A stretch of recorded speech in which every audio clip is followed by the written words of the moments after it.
Hello good morning students. आज जो आपका नेक्स्ट टॉपिक है, नेक्स्ट चैप्टर है, वो है मेथड्स एंड वेज पेमेंट। ये भाई आपका न्यूमेरिकल्स में भी आता है और कई बार थ्योरी में भी पूछा जाता है, और इस चैप्टर को बहुत ध्यान से आपने करना है बेटा। इस चैप्टर के बाद आपके जो 2 चैप्टर हैं ओवरहेड से रिलेटेड है, उसको मैं अभी यहाँ छोड़ दूँगी, अभी उसको नहीं करवाऊँगी कंसीडर, आगे करवाऊँगी उसको लास्ट में जाके। उसके बाद में आपका सीधा जो चैप्टर है 9 चैप्टर कॉस्ट शीट, वहाँ से मैं आपका शुरू कर दूँगी, जो कि फुल फ्लैज अब आपके न्यूमेरिकल स्टार्ट हो जाएंगे। थ्योरी पोर्शन जो है अब बाद में लेंगे हम चैप्टर्स, जब न्यूमेरिकल्स हमारे कंप्लीट हो जाएंगे उसके बाद। तो चलो भाई चलते हैं। तो सबसे पहले है factors to be considers before adopting a particular system of wage payment, या आप इसको कह सकते हैं कि characteristics of an ideal wage payment. जब आप कैरेक्टरिस्टिक्स की बात करते हैं आइडल वेज पेमेंट की, तो उस टाइम में कौन कौन सी चीज़ों को आपने ध्यान रखना है, कौन सी बातों को आपने ध्यान रखना है। उसमें फर्स्ट वन है fair to both of the parties, दोनों पार्टीज़ के लिए फेयर होना जरूरी है। मीन जो देने वाला है वेतन और जो लेने वाला है, वो दोनों के दोनों उस से सेटिस्फाई हों, इस तरह का वेतन आपको देना है। ईजी टू कैलकुलेट, कैलकुलेशन करने में ईजी होना चाहिए। Related to the efficiency, mean वो एफिशिएंसी का मतलब है कि जो वर्कर आउटपुट देता है, जितना काम वो करता है, जितनी मेहनत करता है, उसके बदले में उसे उतना ही मिले, ऐसा होना चाहिए। मिनिमम वेज गारंटेड होना चाहिए, मीन कम से कम उसे इतना तो मिले। ऐसा ना हो कि वर्कर जाए और उसका पैसा बिल्कुल जो मिनिमम जितना वो एक्सपेक्ट करता है उतना भी ना बने। तो इसलिए एक मिनिमम वेज गारंटेड जरूर होना चाहिए। इंसेंटिव ओरिएंटेड होना चाहिए कि अगर आप अच्छा काम करते हैं, मोटिवेटेड काम करते हैं, तो आपको ज़्यादा वेजेस मिलेगी। क्वालिटी इम्प्रूवमेंट ओरिएंटेड, आपकी क्वालिटी बेस्ड भी होना चाहिए कि क्वालिटी जो है आपकी अच्छी रहे। मीन ऐसा ना हो कि जो आपका प्रोडक्शन है, मीन अगर एक व्यक्ति बहुत अच्छी तरह से अच्छी क्वालिटी का प्रोडक्शन आपको देता है, तो उसके बेस पर भी आप उसको कुछ ना कुछ बेनिफिट्स देंगे। Definite wage basis, definite wage basis का मतलब है कि आपके जो वेजेस हैं वो डिफाइनाइट होनी चाहिए, मीन अनलिमिटेड तक बढ़ सके। ऐसा ना हो कि आप एक मैक्सिमम लिमिट या एक कैप फिक्स कर दें कि इससे ऊपर वेतन नहीं हो सकता। ऐसा नहीं होना चाहिए। एक वर्कर कितना भी ओवर टाइम करे, कितना भी एक्स्ट्रा काम करे, तो उसका वेजेस जो है वो बड़ा होना चाहिए, इम्प्रूव होना चाहिए। उसके बाद फ्लेक्सिबिलिटी होनी चाहिए आपके वेजेस रेट में, मीन वो अप डाउन होते रहें। उसके बाद है adherence to law of agreements, जो भी आपका एग्रीमेंट है, जो लॉ है, उसके अकॉर्डिंग होना चाहिए, उसी के अकॉर्डिंग आपने एडॉप्ट करना होना चाहिए। रियल वेजेस होनी चाहिए बिल्कुल। और एबिलिटी टू पे, मीन आपके वर्कर्स को आप में एबिलिटी होनी चाहिए कि आप उसको पे कर सकें, इस तरह की एबिलिटी वाला आपको करना है। कहने का मतलब है कि जो आप वेजेस पे करें वो आपकी प्रॉपर एबिलिटी वाली होनी चाहिए। उसके बाद नेक्स्ट भाई आपका आता है needs for the incentive schemes.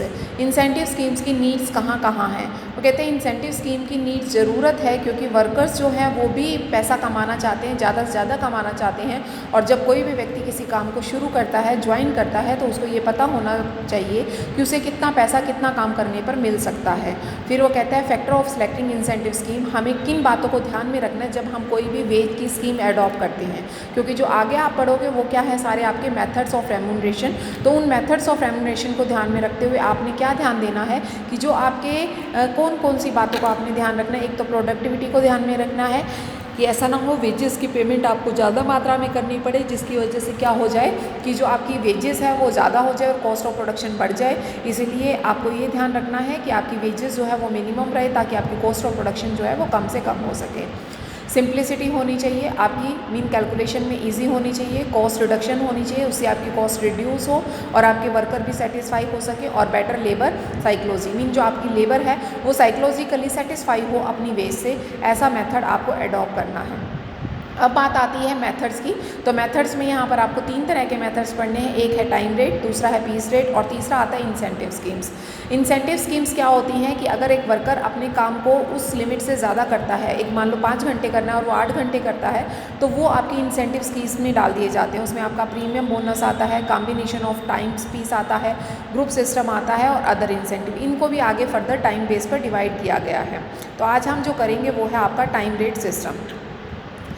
Time rate system क्या होता है? इस सिस्टम के अकॉर्डिंग एक वर्कर है वो कितना काम, कितने समय के लिए काम करता है, टाइम को ध्यान में रखते हैं कि एक दिन में कितना टाइम वो स्पेंड करता है किसी काम को करने में, उसके बेसिस पर उसको पेमेंट की जाती है। तो वेजेस उसकी कैसे कैलकुलेट की जाती हैं? जो उसकी वेजेस होगी बेटा, वो कैलकुलेट करने का एक फॉर्मूला है। क्या है? और वर्क जितने घंटे उसने काम किया है और 1 घंटे में कितना उसको हम देते हैं। दोबारा से सुन लो, मान लो एक वर्कर 9 बजे आता है और वो 2 बजे तक काम करता है, तो इसका मतलब उसने 5 घंटे काम किए हैं, 5 आवर्स काम किए हैं, और 1 घंटे के उसको 100 रुपये अगर मिलते हैं, तो सिंपल बात है 5 घंटे के उसको 500 रुपये मिल जाएंगे। ठीक है।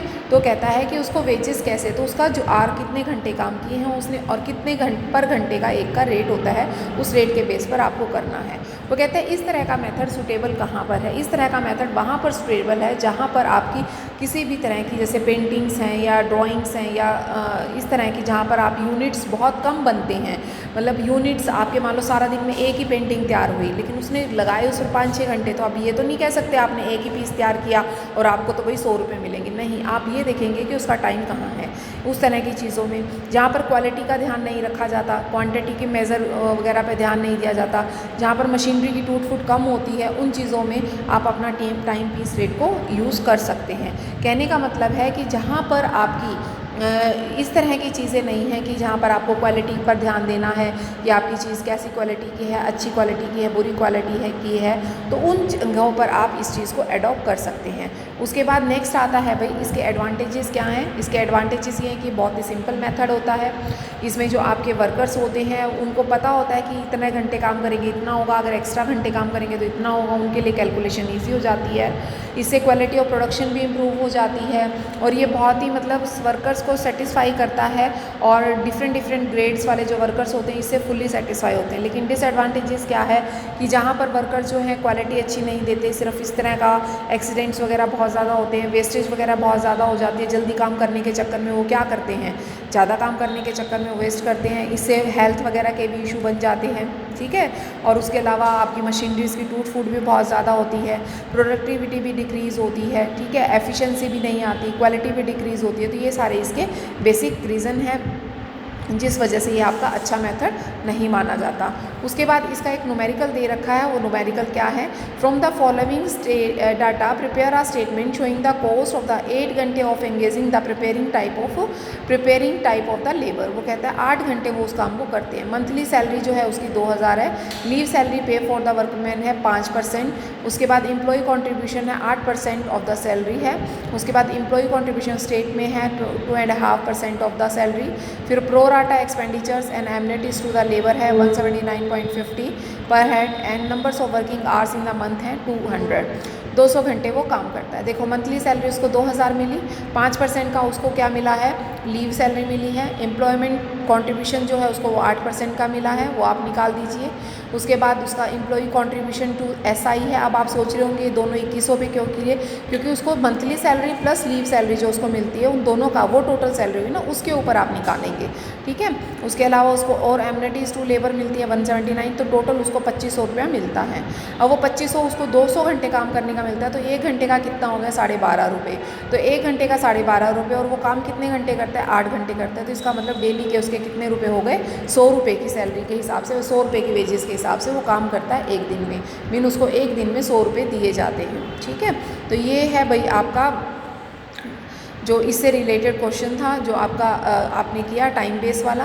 उसके बाद है payment for the piece rate या पीस रेट में क्या हो जाता है, यहाँ पर हम यूनिट को कंसीडर करते हैं, यूनिट के बेसिस पर जो दिया जाता है। यूनिट के बेसिस का मतलब है जो आप यूनिट्स बनाते हैं, कितने नंबर्स ऑफ यूनिट बनाए उसके बेसिस पे दिया जाता है, टाइम नहीं देखा जाता। जैसे मान लो आपने 4 पेयर ऑफ शूज़ बनाए हैं, 5 पेयर ऑफ आपने कोई चीज़ बनाई है, मान लो 5 कप बनाए हैं आपने, 5 पेंटिंग बनाई हैं आपने, 5 बेडशीट्स बनाई हैं आपने, 5 बुक की बाइंडिंग की है आपने, तो मीन जो आपकी टोटल यूनिट्स हैं उनके बेसिस पे जहाँ दिया जाता है उसको बोला जाता है पीस रेट सिस्टम। वो कहते हैं सुटेबिलिटी ऑफ द सिस्टम क्या है, वो कहता है where the productions can be measure in the standard unit, जहाँ पर आपकी प्रोडक्शन जो है वो स्टैंडर्ड यूनिट में होती है, ठीक है। यहाँ पर मतलब जहाँ पर स्टैंडर्ड की बात आती है वहाँ पर स्ट्रिक्टली, और सुपरवाइज़र जहाँ पर पॉसिबल नहीं होता, ये नहीं देख पाता कि आपने कितने घंटे काम किया, क्योंकि घंटे मैटर ही नहीं करते। जहाँ पर क्वालिटी को ध्यान दिया जाता है वहाँ पर आप पीस रेट की बात करते हैं, ठीक है। एडवांटेजेस क्या हैं, इससे एडवांटेजेस ये होता है कि जो वर्कर्स हैं वो ज़्यादा से ज़्यादा अच्छा काम कर लेते हैं, प्रोडक्टिविटी जो है वो इंक्रीज़ होती है, सुपरवाइज़र की इतनी ज़्यादा ज़रूरत नहीं होती, वर्कर जो है वो फ्री इन्वायरमेंट में काम करते हैं, इससे जो प्लांट मशीनरीज है उनकी टियर फेयर भी नहीं होती ज़्यादा, टूट फूट भी नहीं होती, और अच्छी क्वालिटी ऑफ प्रोडक्ट जो है वो तैयार होता है, और इसको ईजिली कैलकुलेट भी आप कर पाते हैं। अब बात आती है डिसएडवांटेजेस की। डिसएडवांटेजेस में क्या आता है कि जो आपकी in the case of disadvantages में ये होगा कि जो आपकी क्वालिटी है वो तो अच्छी होगी, लेकिन इससे क्या होगा, जो आपकी मतलब स्ट्रिक्ट इंस्पेक्शन की ज़रूरत हो जाती है कि कई बार वर्कर क्या कहते हैं कि चलो भाई कोई बात नहीं, ये तो तैयार होना है, कई बार वो क्वालिटी पर ध्यान नहीं भी दे पाते, तो वहाँ पर ये वाली जो है लिमिटेशंस इसके बन जाते हैं। यहाँ पर जो वेजेस वगैरह हैं या हेल्थ वगैरह वर्कर है वो डिक्रीज़ होती रहती है, क्योंकि वो ज़्यादा से ज़्यादा यूनिट बनाने के चक्कर में हेल्थ पर इतना ध्यान नहीं दे पाते, तो उसकी वजह से भी काफ़ी प्रॉब्लम्स जो हैं वो रहती हैं आपकी। तो इस वजह से जो आपका तो इस तरीके की आपकी प्रॉब्लम्स आती हैं। अब बात आती है कि इसको कैलकुलेट कैसे किया जाता है। तो इसको कैलकुलेट करने का बहुत ही ईजी सा तरीका है कि रेट पर यूनिट आप कितना देते हैं। मान लो 1 यूनिट के आप 100 रुपये देते हैं और जितने यूनिट उसने बनाए हैं उन दोनों को अगर आप मल्टीप्लाई कर देते हो तो आपका क्या आ जाता है, पीस रेट के बेस पर आ जाता है। दोबारा से सुन लो मेरी बात, जितने यूनिट्स एक पर्सन बनाता है, एक वर्कर बनाता है, ठीक है, उसको अगर आप मल्टीप्लाई कर देते हो जितने भी उसने मतलब 1 यूनिट के जितने आप उसको पे करते हो, मल्टीप्लाई कर दिया जाए अगर उसको किससे, कितने यूनिट उसने बनाए हैं, तो वो आपका क्या आ जाता है, पीस 1 आ जाता है, पीस रेट आ जाता है। ठीक है। अब बात आती है थर्ड जो आपका आता है piece rate with the guaranteed time rates. वो कहता है piece rate with the guaranteed time rates में क्या आ जाते हैं आपके डिफरेंट जो मतलब इतना तो आपको देना ही देना है, इतना वर्कर्स का बनता ही बनता है, ठीक है, ये तो वर्कर को पे करना ही पड़ेगा। तो उसमें आपके different types of guaranteed piece rate में कई चीज़ें आ जाती हैं, जैसे कि आपके डिफरेंशियल पीस प्लान्स आ जाएंगे, जिसमें अब इस प्लान्स को जो हम करेंगे वो कल करेंगे बेटा कॉन्टिन्यू प्लान्स को।